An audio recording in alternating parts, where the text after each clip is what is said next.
إن الحمد لله نحمده ونستعينه ونستغفره ونعوذ بالله من شرور أنفسنا وسيئات أعمالنا من يهده الله فلا مضل له ومن يضلله فلا هادي له أشهد أن لا إله إلا الله وحده لا شريك له وأشهد أن محمدا عبده ورسوله الذي لا نبي ولا رسول بعده قال الله تعالى في القرآن الكريم يا أيها الذين آمنوا اتقوا الله حق تقاته ولا تموتن إلا وأنتم مسلمون يا أيها الناس اتقوا ربكم الذي خلقكم من نفس واحدة وخلق منها زوجها وبث منهما رجالا كثيرا ونساء واتقوا الله الذي تساءلون به والأرحام إن الله كان عليكم رقيبا يا أيها الذين آمنوا اتقوا الله وقولوا قولا سديدا يصلح لكم أعمالكم ويغفر لكم ذنوبكم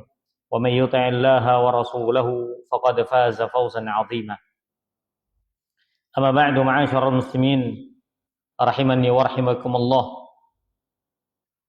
Islam adalah agama yang mulia yang menjelaskan segala hal secara terperinci untuk memberikan kebahagiaan pada kehidupan manusia, baik itu tidak sekadar manusia saja, akan tapi semua makhluk, baik itu tumbuh-tumbuhan, hewan-hewan, benda-benda mati, apalagi manusia ataupun jin, apalagi laki-laki ataupun perempuan. Tidaklah syariat ini ada dan Allah turunkan dengan kemuliaannya kecuali tujuannya adalah untuk memperbaiki kondisi seorang hamba.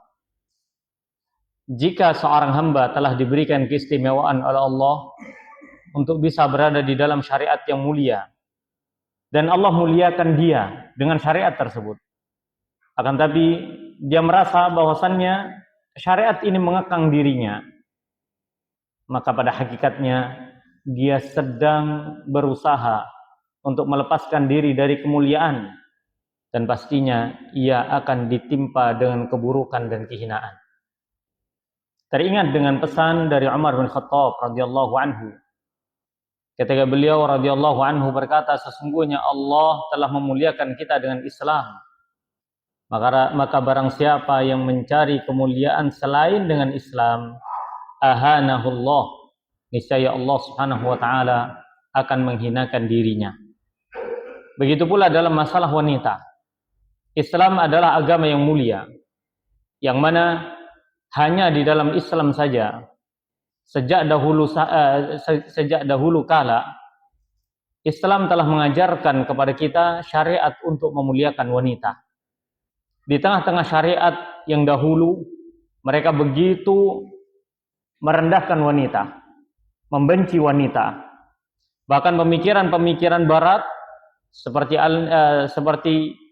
Plato, Aristoteles, Socrates ataupun yang lainnya, mereka beranggapan bahwasanya wanita adalah kalangan rendah. Tidaklah mereka diciptakan kecuali untuk kegembiraan laki-laki. Hanya sebatas itu saja. Bahkan di kalangan masyarakat jahiliyah, wanita itu bisa diwariskan. Wanita itu bisa diperjualbelikan. Wanita itu bisa dibunuh kapanpun yang dia mau. Jika ia membenci terhadap wanita tersebut, dia bisa jual sama mau dia. Entah itu istrinya, entah itu anak perempuannya, entah itu bibinya, entah itu keponakannya, entah itu kerabat dengannya, atau bahkan ibunya sendiri pun bisa ia wariskan kepada orang lain. Na'udzubillah. Dahulu di zaman jahiliyah, para wanita tidak memiliki kedudukan sedikit pun. Mereka dihinakan, dan dihinakan. Mereka diberlakukan bagaikan budak. Mereka dikubur hidup-hidup. Ketika Allah Subhanahu wa taala berfirman di dalam Al-Qur'an, ketika anak-anak bayi yang dikubur hidup-hidup, mereka su'ilat, mereka akan bertanya. Mereka akan ditanya, apa mereka? Min ayyi dzambin qutilat. Cara sebab dosa apakah sampai-sampai mereka harus dibunuh oleh kedua orang tuanya? Bahkan di kalangan bangsa Arab terdahulu, wanita tidak memiliki sedikit pun kedudukan untuk memberikan masukan. Jangankan memberikan masukan, keberadaannya saja dianggap sebuah musibah. Ya, dianggap sebuah musibah. Wanita diperlakukan seperti halnya binatang-binatang ternak. Bahkan para wanita terdahulu, mereka tidak diizinkan untuk mengenakan pakaian-pakaian tertutup. Karena akan dijadikan komoditi bagi tuan-tuan mereka. Maka inilah problematika para wanita sebelum datangnya Islam. Bahkan menurut literatur sejarah ataupun historical, para wanita di kalangan orang-orang Nasara dianggap lemah. Tidak layak untuk dinikahi. Tidak layak untuk dibahagiakan. Karena menurut mereka wanita adalah cobaan ataupun ujian. Ma'asyarul muslimin, rahimani wa rahimakumullah. Maka Islam datang dengan penuh kedamaian. 23 tahun Nabi alaihi salatu wassalam berdakwah di fase Mekah ataupun Madinah. Tidak lain dan tidak bukan untuk menyebarkan kemuliaan bagi manusia dan makhluk hidup lainnya. Di antaranya adalah para wanita. Yang dahulu ia dihinakan, sekarang dimuliakan. Yang dahulu mereka direndahkan, sekarang ditinggikan. Yang dahulu mereka dianggap budak, sekarang diberikan kebebasan. Yang dahulu pendapatnya tidak pernah didengar, sekarang diberikan ruang untuk menyampaikan pendapatnya. Maka inilah agama Islam yang mulia, yang memuliakan para wanita sesuai dengan porsinya, agar supaya manusia dan wanita tersebut tidak menjadi wanita-wanita yang dimurkai oleh Allah Subhanahu wa taala. Namun seiring berjalannya waktu, banyak sekali suara-suara sumbang dari kalangan orang-orang yang kufar kepada Allah Subhanahu wa taala, mempengaruhi pemikiran-pemikiran para wanita muslimah, sehingga mereka tidak lagi berbangga dengan agamanya. Para wanita tidak lagi berbangga dengan syariatnya. Para wanita tidak lagi merasa bahwasannya Islam telah mengistimewakan dirinya. Mereka ingin melepaskan diri dari syariat Islam sebagaimana wanita-wanita dahulu di zaman Abu Jahal. Ya, mereka tidak mau menutup auratnya karena menurut mereka ini adalah mengekang dirinya. Padahal kalau seandainya para wanita tahu, dahulu tidaklah ada para wanita yang direndahkan kecuali mereka tidak diperbolehkan untuk menggunakan pakaian. Bahkan dahulu di zaman jahiliyah, banyak sekali kebiasaan para wanita yang mereka tawaf mengelilingi Ka'bah dalam keadaan tidak berpakaian. Apakah itu yang akan dijadikan sebagai contoh bagi orang-orang zaman sekarang? Wallahi para jemaah, kalau seandainya Abu Jahal, Abu Lahab hidup zaman sekarang, wallahi Abu Jahal akan geleng-geleng kepala. Dahulu Rasul kalian berjuang untuk memuliakan kalian, namun ternyata kalian malah merendahkan diri dan merendahkan syariat-syariat Rasul kalian. Ma'asyarul muslimin, rahimani wa rahimakumullah. Para wanita di dalam Islam memiliki kedudukan yang mulia. Bagaimana syariat mengatur ini dengan sedemikian rupa? Ketika matahari Islam, cahaya Islam telah terbit dan cahaya kerasulan Nabi sallallahu alaihi wasallam telah menguasai dunia, maka agama yang hanif ini, agama yang lurus ini mengajarkan kepada kita untuk memuliakan wanita dan tidak melampaui batas terhadap mereka. Sesungguhnya ketika Allah Subhanahu wa taala berfirman, "Innad dina 'indallahil Islam," sesungguhnya agama di sisi Allah adalah Islam. Maka setiap orang yang menginginkan kebahagiaan, kebaikan, kemuliaan, maka tidak ada agama lain kecuali itu hanyalah Islam. Bagaimana Islam memiliki peraturan-peraturan yang sangat ketat bagi laki-laki ataupun perempuan agar supaya ia tidak kembali direndahkan. Barang siapa yang redha terhadap syariat ini, niscaya Allah Subhanahu wa taala akan menyelamatkan dunia dan akhiratnya serta memuliakannya. Dan barang siapa yang murka terhadap syariat-syariat Allah, bahkan melampaui batas dari hukum-hukum Allah, maka Allah pasti akan merendahkan dirinya serendah-rendahnya. Wa may yata'adda hududallahi faqad zalama nafsah. barang siapa yang melampaui batas-batasan Allah, maka sungguh ia telah menzalimi dirinya. Ma'asyiral muslimin rahimani wa rahimakumullah. Allah Subhanahu wa taala ketika berfirman tentang wanita, tidaklah Allah Subhanahu wa taala berfirman tentangnya kecuali membela habis-habisan kedudukan wanita dengan ayat-ayat yang mulia dan petunjuk-petunjuk yang sangat luar biasa. Allah berfirman, ya ayyuhalladzina amanu, wahai orang-orang yang beriman, la yahillu lakum an tarisun nisaa karha. Tidak boleh bagi kalian untuk menjadikan wanita sebagai barang warisan. Sebagai barang warisan. Karena dahulu orang zaman jahiliyah, mereka menjadikan istri-istri mereka sebagai warisan. Kalau ada suami yang meninggal, istrinya bisa diperjualbelikan. Oleh siapa? Oleh anak pertama, oleh ahli warisnya. Kalau ternyata nanti ibunya meninggal, ayahnya meninggal, maka sang ibu boleh diperbudak. Atau boleh dinikahi kembali oleh anak-anaknya yang mau. Maka ini dahulu, di zaman sebelum datangnya Islam. Dan Allah melarang itu. Ya ayyuhalladzina amanu, wahai orang-orang yang beriman, tidak halal bagi kalian untuk mewarisi wanita tersebut. Jangan, haram hukumnya. Karena wanita itu ya adalah makhluk Allah yang dimerdekakan oleh Allah Subhanahu wa taala, maka tidak boleh diwariskan. Kalau budak bagaimana Ustaz? Kalau budak maka ada sisi kebolehannya. Namun dalam perbudakan pun budak wanita itu diluaskan jalan-jalan untuk meraih kemerdekaan. Jalan-jalan untuk memerdekakan dirinya. Contoh ya, ketika seorang wanita digauli oleh tuannya, kemudian lahirlah anak, maka anak tersebut statusnya merdeka.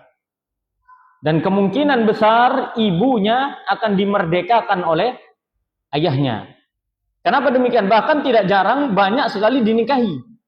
Kenapa? Karena orang-orang terdahulu ketika mereka sudah menggauli budaknya, kemudian tidak membebaskannya, mereka akan dihina oleh kawan-kawannya. Masa iya kamu punya anak dari budak, paham enggak? Ya dihinakan, sama kawan-kawannya dihinakan. Masa iya kamu sudah menggauli dia, memiliki anak, masa iya kamu tega gitu loh. Anakmu ini punya ibu yang masih status sebagai seorang budak. Maka nanti biasanya, dan ini sering terjadi, 90% akan dibebaskan. Bahkan akan dipersunting, bahkan akan diperistri. Ya. Malah banyak terjadi di zaman sahabat radhiyallahu anhum ajma'in. Bagaimana dahulu mereka berperang, kemudian mereka memiliki tawanan wanita.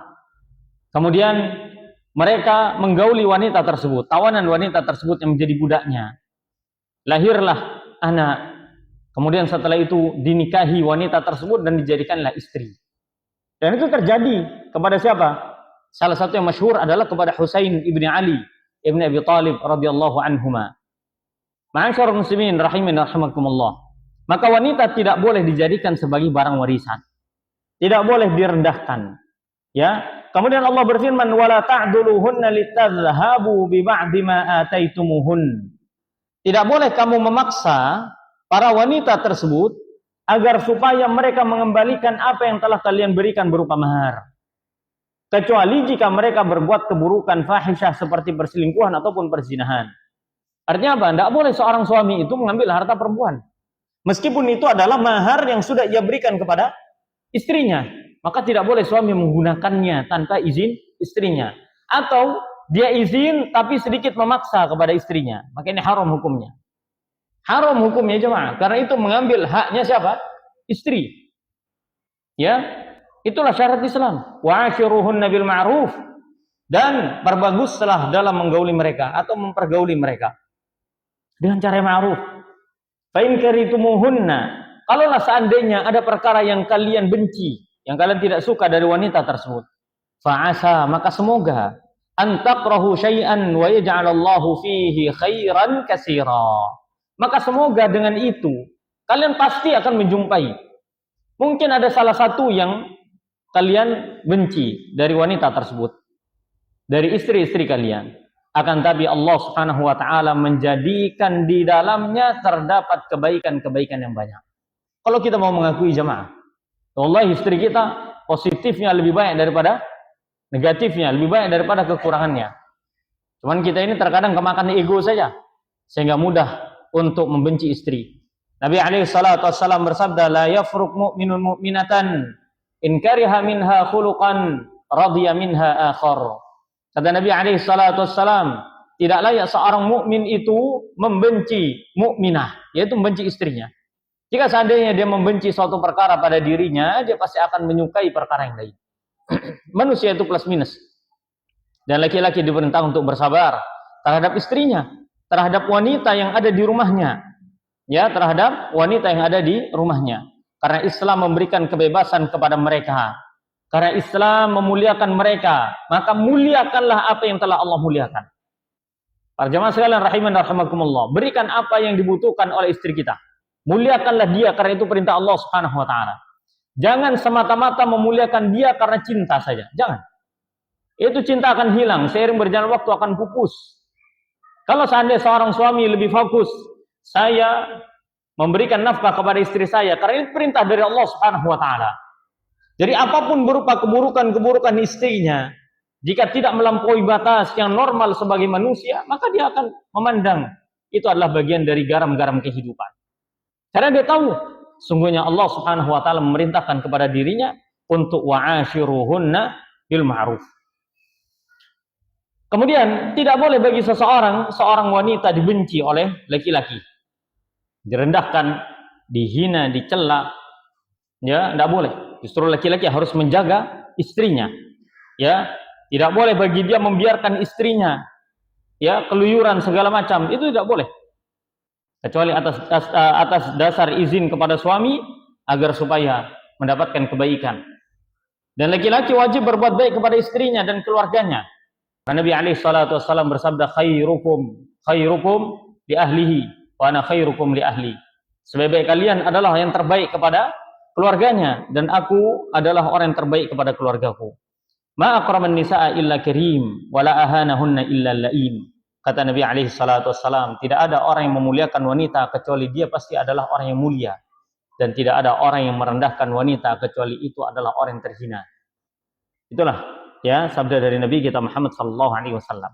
Lalu bagaimana kemuliaan wanita dari sisi kenikmatan kehidupan yang telah Allah berikan berupa agama Islam? Para wanita diizinkan di dalam Islam untuk bisa menikah dengan laki-laki. Yang mana dahulu di zaman jahiliyah, wanita tersebut adalah musibah dan cobaan. Akan tapi dalam Islam, wanita mendapatkan kenikmatan. Dahulu di masa jahiliyah, wanita itu nasyan mansiyah, senantiasa dilupakan. Akan tapi di dalam Islam, wanita senantiasa diberikan kemuliaan. Allah Subhanahu wa taala telah menjadikan wanita merupakan bagian dari diri laki-laki. Wanita dengan laki-laki bukan Allah ciptakan hanya untuk mutanafis, yaitu berlomba-lomba, bukan. Untuk saingan, bukan. At-tanafus bukan untuk saingan. Istri kita bukan saingan. Suami Anda bukan saingan. Akan tapi untuk saling ta'awun, tolong menolong satu sama lain. Allah Subhanahu wa taala berfirman, "Wa min ayatihi an khalaqalakum min anfusikum azwaja." Dan di antara ayat-ayat Allah, yaitu Allah menciptakan di antara kalian, dari belahan jiwa kalian, pasangan-pasangan hidup kalian, agar supaya kalian senantiasa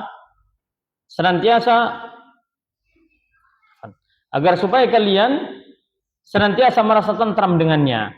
Dan Allah Subhanahu wa taala telah menjadikan kepada kalian mawaddatan wa rahmah, kasih sayang, kelembutan. Inna fi dzalika laayatil liqaumin yatafakkarun. Ini adalah ayat tanda dari Allah bagi orang-orang yang mau berpikir. Artinya apa? Para wanita itu menjadi tempat sakinah bagi laki-laki. Tempat yang penuh dengan ya kegembiraan.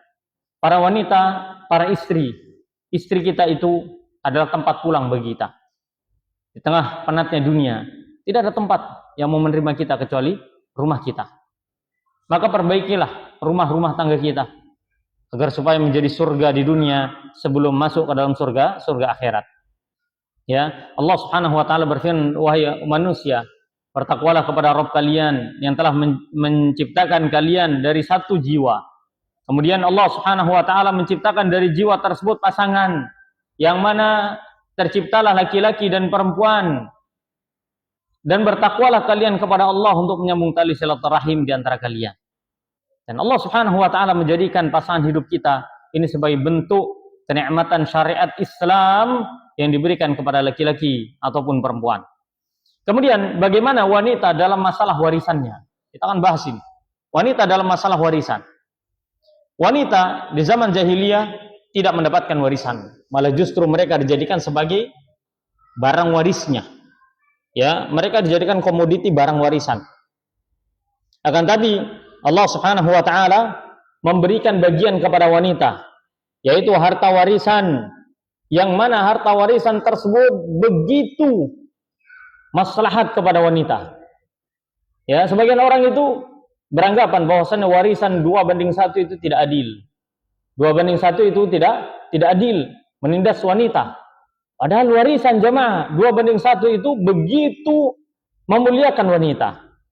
Ya, Allah Subhanahu wa taala berfirman, "Lirijali nasibum mimma tarakal walidani wal aqrabun, walin nisa'i nasibum mimma tarakal walidani wal aqrabuna mimma qalla minhu aw kasur nasiban mafruḍa." Laki-laki memiliki bagian, yaitu waris dari yang ditinggalkan oleh kedua orang tuanya dan kerabatnya. Begitu pula wanita memiliki bagian yang sama. Sama-sama mendapatkan warisan, cuman kadarnya saja nanti yang berbeda. Entah sedikit ataupun banyak. Mereka mendapatkan bagian-bagian yang telah Allah Subhanahu wa taala tetapkan. Ya, Allah berfirman, "Lidzakari mislu hadzil unsayain." Para wanita mendapatkan 1, sedangkan laki-laki mendapatkan 2 bagian. Mengapa demikian? Ketika wanita mendapatkan bagian setengah dari laki-laki, maka wanita yang memiliki harta itu tidak memiliki kewajiban apapun berupa nafkah. Berupa nafkah. Wanita yang mendapatkan warisan yang besar dari orang tuanya, sekalipun suaminya itu tak memiliki apapun, tapi istrinya tiba-tiba kaya disebabkan karena warisan dari kedua orang tua kandungnya, maka tidak ada kewajiban wanita untuk menafkahi suaminya. Tidak ada kewajiban wanita untuk menafkahi anak-anaknya. Nggak ada. Masa Ustaz? Iya. Tapi kan kasihan saat suaminya. Nah, itu disebut dan moralitas. Sosial dan moralitas. Ya. Masa ia nggak ngasih kan gitu kan? Nah, kepada anak. Masa ia pelit kan gitu. Tapi dalam Islam wanita tidak menanggung sedikit pun nafkah. Ya udah, kalau dia dapat uang 1 M, ya udah. Nggak boleh ada yang ganggu gugat.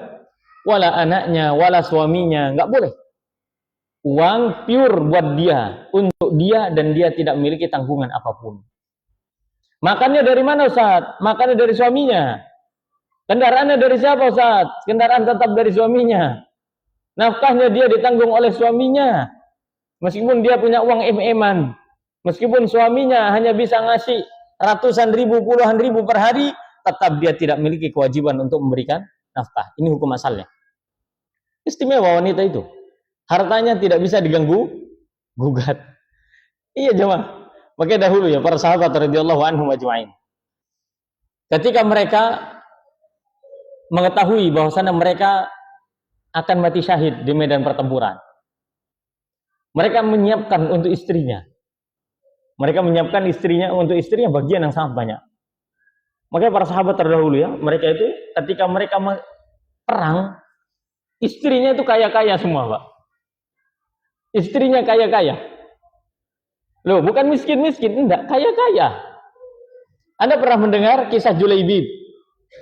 Seorang laki-laki.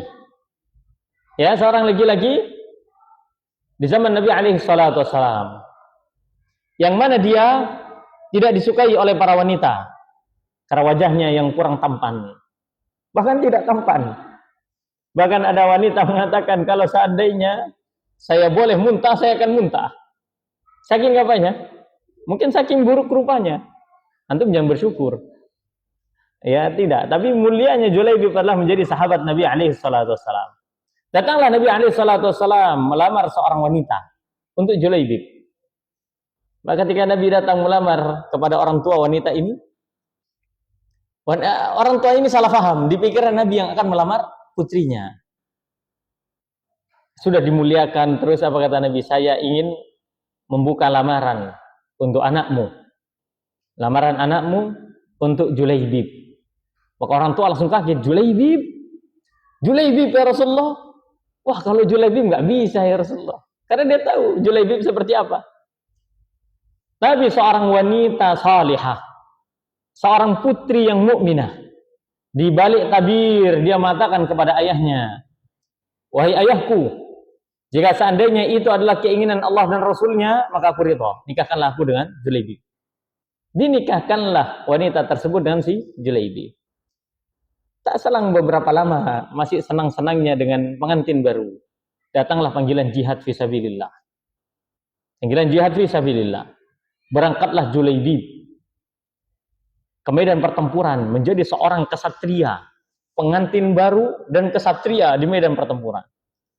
Kemudian ketika pertempuran itu usai, maka wafatlah Julaibib sebagai seorang syahid. Dan Nabi SAW sampai mencari jasadnya dan menguburkannya. Siapa? Julaibib. Maka saat itu para ulama mengatakan setelah Julaibib itu tiada, istri Julaibib termasuk wanita terkaya di kota Madinah. Gara-gara apa? Mendapatkan ghanimah dari suaminya yang diwariskan kepada dirinya. Bayangkan itu jemaah. Bayangkan itu jemaah. Itu adalah sesuatu yang syariat Islam begitu memuliakan wanita. Begitu memuliakan wanita. Maka ketika mendapatkan warisan wanita, tidak perlu mengeluarkan apapun. Illa qalila, walaupun sedikit, nggak perlu. Adapun laki-laki, meskipun dia mendapatkan 2 miliar berupa harta warisan, Anda jangan senang dulu. Ya, buntut Anda banyak. Ya, iya, 2 miliar. Sudah, yang kebayang dari 2 miliar itu apa? Muka istrinya, muka anaknya, kebutuhan hidup dan rumah tangga. Ketika dia dapat warisan 2 miliar, yang sekarang rumahnya ngontrak, dia wajib beli rumah untuk keluarganya. Tak boleh dia ngontrak terus itu. Karena dia sudah kaya. Dan dia harus memberikan nafkah dengan cara yang ma'ruf. Kalau selama ini mungkin dia ngasih nafkah 2 juta per bulan, ketika dia sudah dapat warisan, maka dia harus memberikan nafkah tambahan. Harus nambah nafkahnya. Istri boleh minta. Masya Allah, Alhamdulillah, Baba sekarang sudah banyak duitnya, banyak warisannya yang didapatkan. Coba Baba kita beli rumah 400 juta, sepertinya murah. Nah, belum lagi anaknya. Ya, belum lagi dia harus bayar pembantunya. Maka bisa dipastikan meskipun em-eman uang laki-laki, tetap dia wajib menafkahi orang-orang yang ada di bawahnya. Dia harus ngasih kerabatnya yang kurang mampu. Dia harus nyari ponakannya yang yatim piatu untuk dibiayai. Dia harus itu. Tidak boleh dia dimiliki sendiri harta tersebut. Kenapa? Ada hak orang lain yang harus dia tunaikan. Makanya dipastikan 2 miliar itu habis. Ya, kecuali tersisa sedikit. Adapun wanita 1 miliar bersih untuk dia. Dia tidak perlu mengeluarkan keringat. Dia tidak perlu memberikan nafkah. Kalau dia ingin sedekah, bisa diminta kepada suaminya jika suaminya mampu. Nah itu jemaah. Maka ini perbedaan bagaimana cara berpikir manusia terkadang berusaha untuk menyimpangkan kita dari jalan Islam. Padahal Islam sudah memuliakan itu. Ya. Ma'asyiral muslimin rahimin rahimakumullah. Belum lagi kalau nanti pada saat warisan telah dibagikan, kemudian saudara laki-laki ingin tetap memberikan sedekah kepada saudara perempuannya, maka ini sangat-sangat dianjurkan dan sangat-sangat diperbolehkan. Iya coba. Kalau duit sudah dipegang 2 miliar, terus dia lihat adik perempuannya 1 miliar, tapi belum punya rumah, hendaknya dibelikan rumah. Lihat, bayangkan luar biasa ya syariat Islam. Begitu memuliakan wanita dalam masalah waris. Ya, belum lagi kalau dia meninggal, kemudian dia meninggalkan seorang istri, maka istri-istri tersebut mendapatkan warisan dari suaminya. Maka inilah kemuliaan wanita dalam masalah warisan. Belum lagi kemuliaan wanita dalam masalah mahar. Maka Allah Subhanahu wa taala berfirman, "Wa atun nisaa shadaqatihinna nihlah, fa intibna lakum an syai'in minhu nafsan fakuluhu hani'an mari'a." Dan tunaikanlah kepada para wanita itu mahar-mahar mereka. Mahar-mahar mereka tidak boleh disembunyikan, tidak boleh diambil, ya. Dan jika kalian berbuat kebaikan, kemudian kalian diizinkan untuk mengambil mahar tersebut, fakuluhu hani'an mari'ah. maka makanlah dengan penuh kehormatan. Artinya apa? Jangan berlebihan menggunakan harta mahar istri. Harta mahar dari istri. Jangan jemaah. Ya. Kecuali istri yang sukarela untuk memberikan kepada suami. Mungkin lihat suaminya bangkrut usahanya, maka sang istri berinisiatif untuk memberikan modal kepada suaminya. Maka inilah kebaikan dari seorang wanita yang dalam Islam sangat-sangat didukung. Cuman laki-laki tidak diperbolehkan untuk memaksa istrinya menjual maharnya, mengambil hak mahar-mahar mereka, itu tidak boleh. Ya, tidak boleh. Oleh karena para jamaah sekalian, kalau di antara kita sudah ada yang make mahar istrinya, gimana Ustaz? Ya kok diam semua ini masalah mahar. Ya, kayaknya udah habis Ustaz mahar-mahar kami ini Ustaz. Sampai berlaku berapa tahun saat mahar itu? Selama-lamanya. Terserah, istri boleh menjualnya, istri boleh memberikan kepada siapapun, karena itu hak dia. Hak dia sebagai seorang wanita yang diberikan mahar. Maka kalau seandainya suami telah melakukan perbuatan memaksa istrinya menggunakan mahar, kemudian baru sekarang sadar, dia harus mengganti. Dia harus mengganti kepada istrinya. Ya, inilah mahar wanita. Yang mana dahulu ketika wanita itu menikah, mereka tidak diberikan pilihan. Mereka tidak ditetapkan mahar, mereka itu dipaksa untuk menikah. Makanya sampai-sampai dalam bab pernikahan ya, Nabi SAW itu bersabda, tidak boleh para wanita yang masih perawan itu dinikahi sampai mendapatkan persetujuannya. Sampai mendapatkan persetujuan, sampai ditanya. Ya. Dan tidak boleh janda dinikahi sampai walinya itu bertanya dan memastikannya. Jadi kalau dia seorang wanita perawan yang belum pernah menikah, maka setuju atau tidak. Kalau dia tidak setuju, ya, maka tidak boleh dinikahkan. Setuju bagaimana saat diamnya dia? Cuman diam ini harus dirinci ya. Kalau diamnya nangis, ya berarti jangan ngomong setuju. Berarti dia takut. Ya ini nangis, diam, dia nggak jawab, tapi nangis.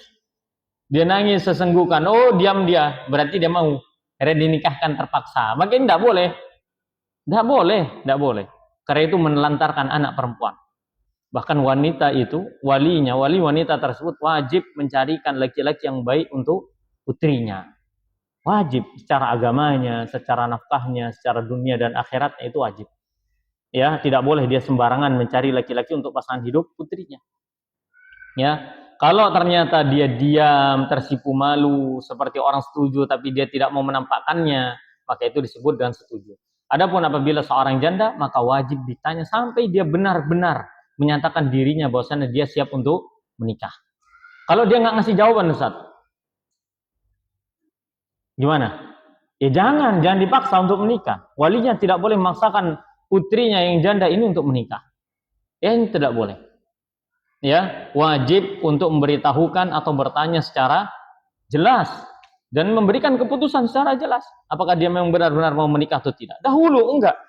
Wanita ya sudah, siapa yang mau ambil.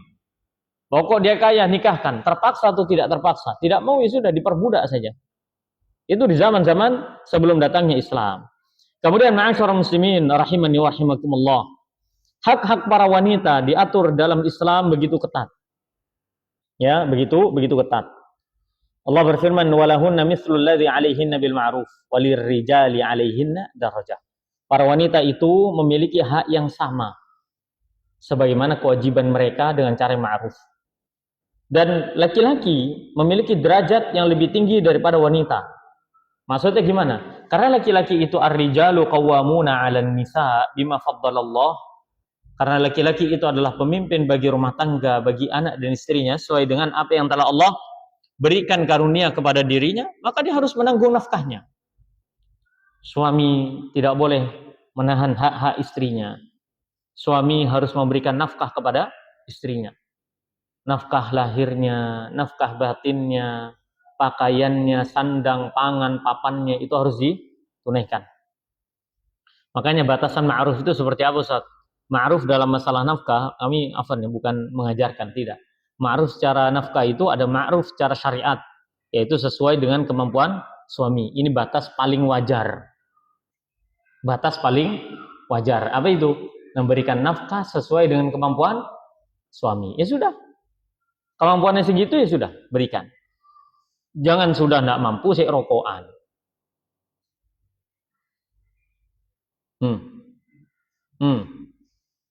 Sudah ngasihnya sedikit, saya dipotong uang rokok. Ini zalim ini. Sudah ngasih berapa ribu sebulan, saya dipotong rokok 60.000, 600.000. Zalim, suami seperti ini zalim. Zalim, dia mengurangi nafkah istrinya, dan itu banyak kan? Banyak. Ya, banyak melihat kok.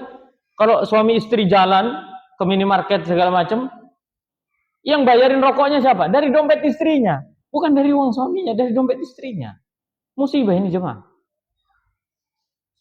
Enggak apa-apa, anaknya makan mie, makan telur, makan sembarang, enggak apa-apa. Yang penting ayah bisa merokok.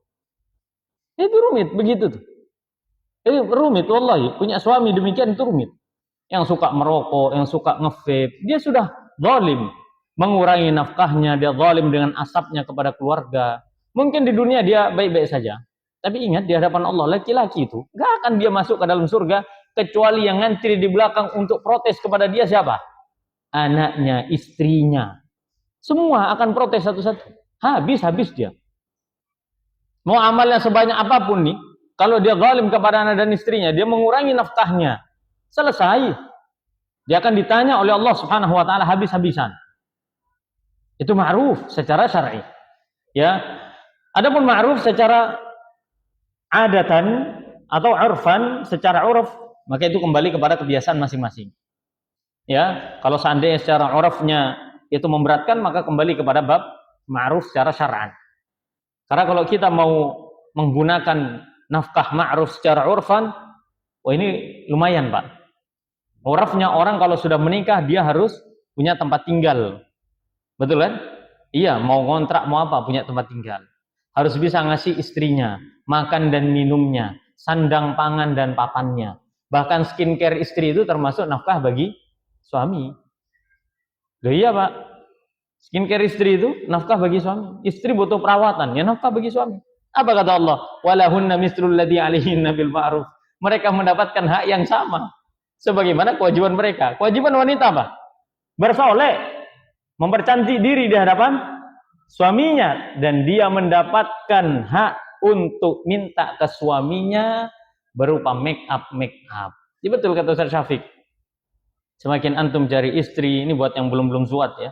Sebelum antum cari istri yang cantik-cantik, maka perawatannya lebih mahal daripada yang biasa-biasa saja.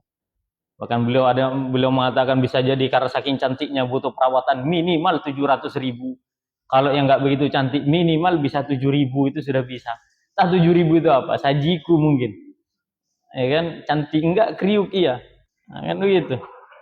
Karena apa? Karena itu konsekuensi jemaah. Itu adalah konsekuensi dari nafkah seorang suami kepada istrinya.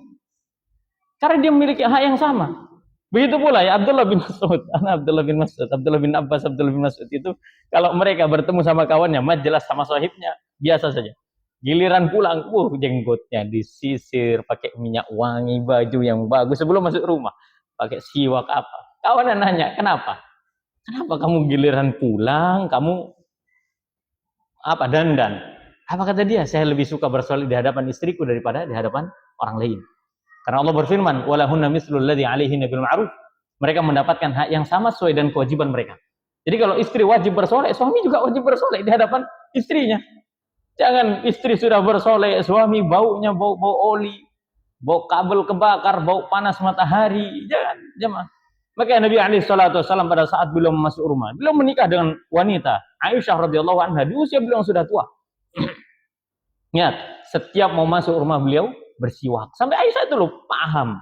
Dengan apa? Dengan kebiasaan Nabi SAW. Beliau bersiwak dulu. Ya, sebelum beliau mendatangi rumah istrinya. Inilah Nabi SAW.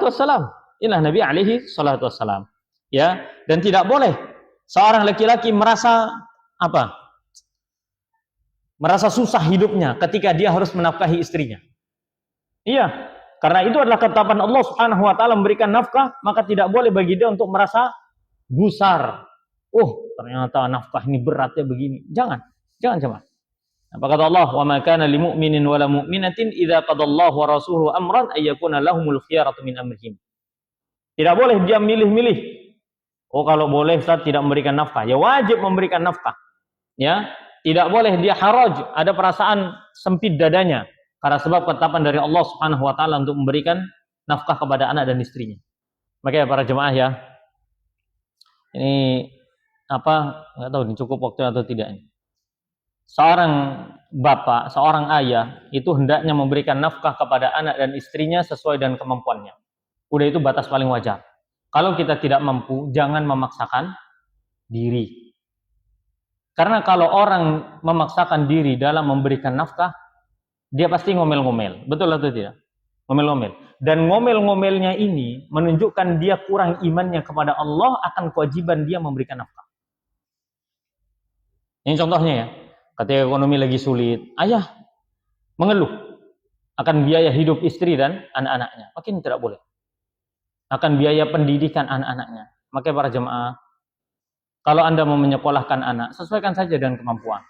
Islam tidak memaksa Anda harus sekolah di sekolah mahal. Tidak harus. Intinya itu sama saja. Anak bisa belajar ilmu agama, sudah selesai. Dia akhlaknya mulia, dia tahu mengenal Allah Subhanahu wa taala. Masalah dia nanti kemana-kemana itu urusan Allah Subhanahu wa taala. Betapa banyak orang-orang yang sudah mengeluarkan mahal-mahal niatnya sampai ke sana kemari, betul kan? Ujung-ujungnya nggak dapat juga. Ujung-ujungnya apa? Dia ngomel. Ujung-ujungnya orang tua merasa berat untuk membayarkan pendidikan anaknya. Membayarkan pendidikan anaknya. Berat. Ya Allah Ustaz, berat SPP-nya anak saya Ustaz. Nah, siapa yang suruh? Siapa yang suruh Anda mondokin anak Anda di tempat-tempat yang mahal yang Anda sendiri tidak mampu untuk membayarkannya? Bahkan tanpa ragu orang tua itu zalim kepada pihak pondok itu. Tolonglah Ustaz, dikortinglah sedikit SPP. Dipikir Ustaznya itu makan rumput paling.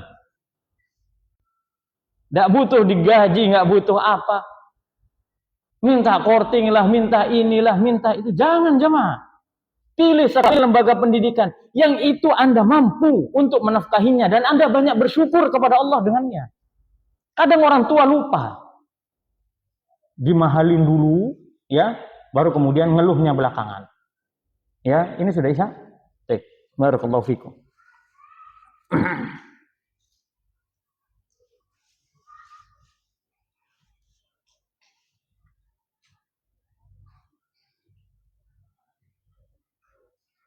Allahu Akbar.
Allah.